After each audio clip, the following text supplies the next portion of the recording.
इस वीडियो में हम रिएक्ट हुक्स देख रहे हैं। हुक्स एक नई एपीआई है जो 16.8.3 के बाद से रिएक्ट में आई है। तो पहले हम हर चीज़ को क्लास कंपोनेंट में स्टेट से किया करते थे, जो कि काफ़ी कॉम्प्लेक्स हुआ करता था। स्पेशली अगर आप फंक्शनल कंपोनेंट्स को लाइक करते हैं तो ये वीडियो आपके लिए काफ़ी इंपॉर्टेंट है, क्योंकि हम पूरी तरह से बिना क्लास कंपोनेंट के एक ऐप बना सकते हैं यूजिंग हुक्स।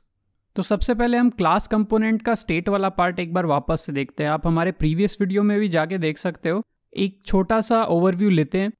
यहाँ पे मेरे पास एक क्लास है जिसमें मैंने स्टेट डिक्लेयर किया हुआ है नेम, और उसकी वैल्यू को मैंने चेंज किया हुआ है हैंडलर फंक्शन से।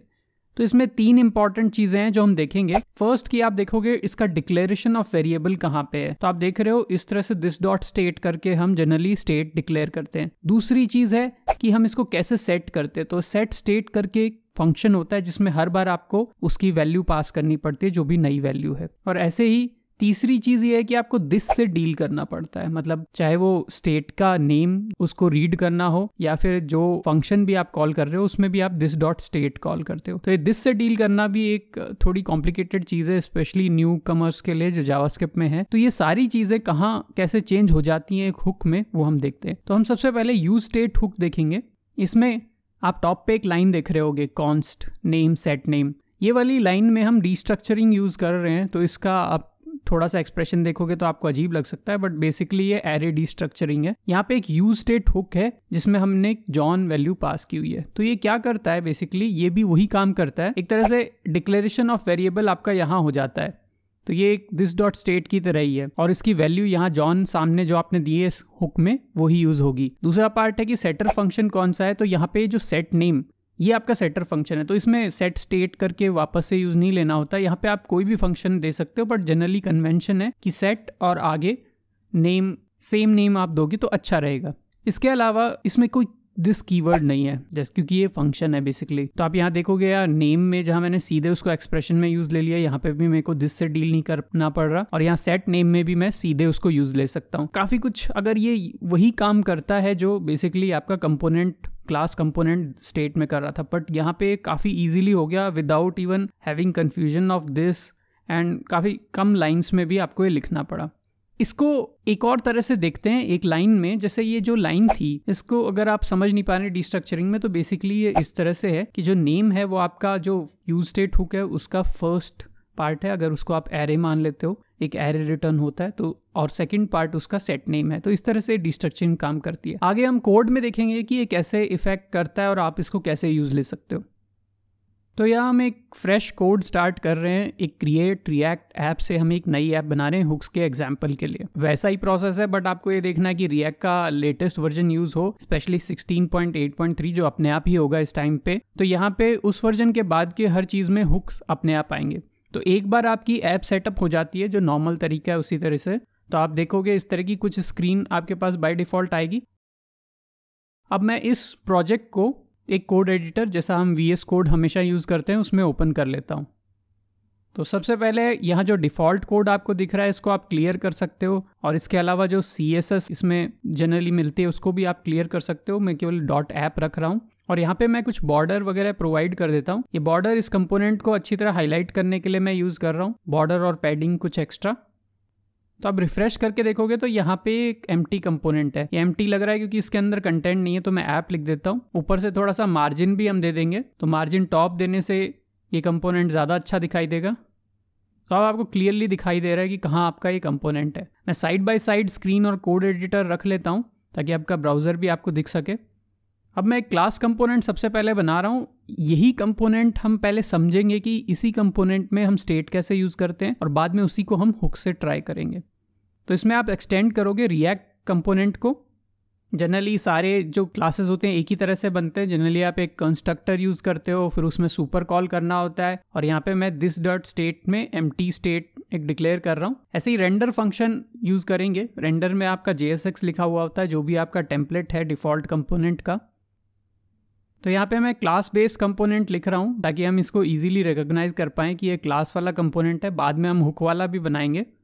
इस कंपोनेंट को यहाँ हम पेरेंट कंपोनेंट में पुट कर देते हैं ताकि ये विजिबल हो। तो आपको यहाँ ये क्लियरली दिख रहा है। तो इसकी भी क्लास मैं डॉट ऐप दे सकता हूँ, तो यहाँ क्लास नेम में ऐप देने से ये भी एक अपने अलग डोमेन में दिखाई देगा। तो इस तरह से ये दोनों कंपोनेंट क्लियरली आपको दिख रहे हैं। अभी हमने स्टेट को यूज़ नहीं किया, तो अब मैं एक एक करके स्टेट को यूज़ करता हूँ। तो आपको जैसे नेम यूज़ करना है तो आपको this.state.name डिक्लेयर करना पड़ेगा, और जनरली आपको उसको this.state.name से ही कॉल करना होता है। ओके, तो यहाँ पे आप डेमो उसका जो इनिशियल नेम है वो चेक कर पा रहे हो। इसको चेंज करने के लिए कुछ एक्शन होना चाहिए, तो एक्शन के लिए मैं कुछ इनपुट पुट कर देता हूँ यहाँ पे।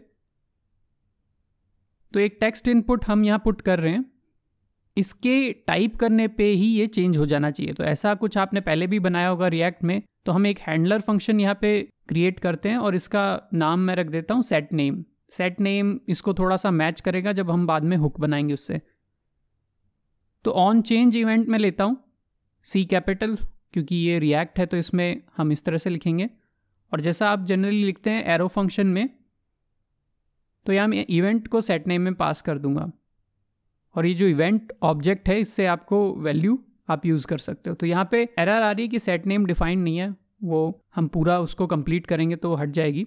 तो यहाँ पे सेट स्टेट हम करते हैं, और जनरली जैसे करते हैं सबसे पहले आप स्टेट को लिख लीजिए। जो भी आपकी this.state है उसमें आपकी कंप्लीट स्टेट होगी, उसको मैं डीस्ट्रक्चर कर दूंगा और उसके ऊपर हम नेम वैल्यू पुट कर देंगे। तो इस तरह से जनरली करते हैं ताकि हमेशा एक नई कॉपी बने स्टेट की, जो कि डिफ़ॉल्ट तरीका है। यहाँ पे भी this.setName कर देते हैं। तो अभी मैं टाइप कर रहा हूँ, कुछ भी चेंज नहीं हो रहा है। उसका क्लियरली रीज़न आप देख सकते हैं, हमने सेट नेम जो नीचे लिखा है उसमें मैंने वो इवेंट पास ही नहीं किया है जो एक्सप्लिसिटली मैंने एरो फंक्शन में लिया था। तो अब ये प्रॉपरली काम कर रहा है।